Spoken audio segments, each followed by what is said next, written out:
दादागिरी नाही हो, हुकुमशाही चालू आहे, बेबंदीशाही चालू आहे. दुसरं दादागिरी नाही, हुकुमशाही चालू आहे.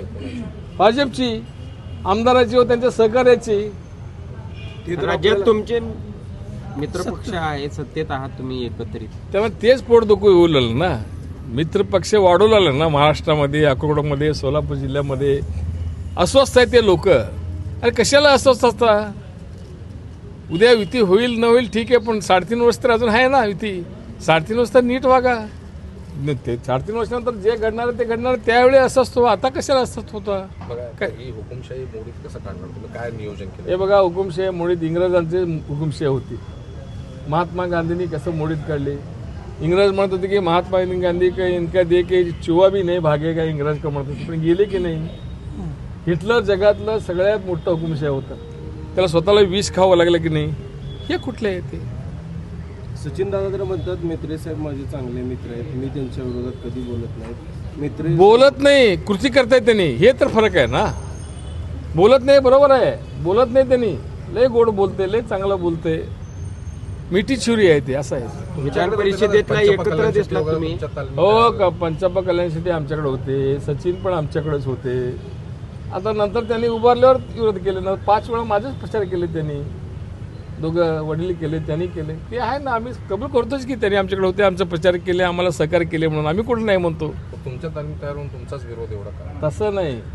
कसं असतं माहिती आहे का, आता वरच्या लेवलला कसं वाटतं, राहुल गांधीच वाटतं.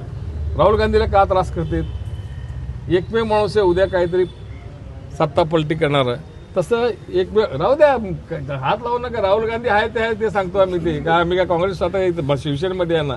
तसं अस्वस्थ आहेत ते. म्हणजे साहेब, राहुल गांधीचं तुम्ही कुठेतरी गुणगान गाताय असं म्हणावं लागेल. राहुल गांधींचं नेतृत्व तुम्हाला मान्य होतं? म्हणजे अजूनही राहुल गांधीचं नेतृत्व आम्हाला मान्य होतं जोपर्यंत आम्ही शिवसेनेत आलो नव्हतो तेव्हा. आता शिवसेनेत आल्यानंतर एकनाथ शिंदेचं नेतृत्व आम्ही मान्य केलेलं आहे. उगीच तुम्ही काहीतरी बोलू नका तुमच्या डोक्यातलं. स्पष्ट आहे मी. नाही, आपलं मूळ आपलं तुमचं एवढं द्वेष का? तुम्ही राहुल गांधी उदाहरण दिलं ठीक आहे, परंतु तुमच्यात तयार झालेले नेते तर तुमचा का द्वेष करतात? काय एवढं म्हणजे मनात राग आहे किंवा? आता त्यांनी द्वेष काय करतात ते करते, ते त्याच्या मनात काय द्वेष आहे ते का मी त्याचं मन का पडू शकत नाही. तुम्ही त्यांना विचारलं तर बरं होईल. एवढं द्वेष करणं बरोबर आहे की नाही? त्यांना विचारलं पाहिजे एवढं द्वेष का करतो बा. मित्र तर तुमचं द्वेष करत नाही.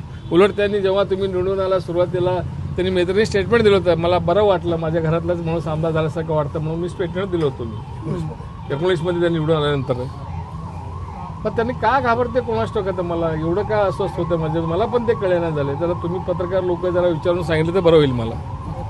Okay sir. ओके साहेब.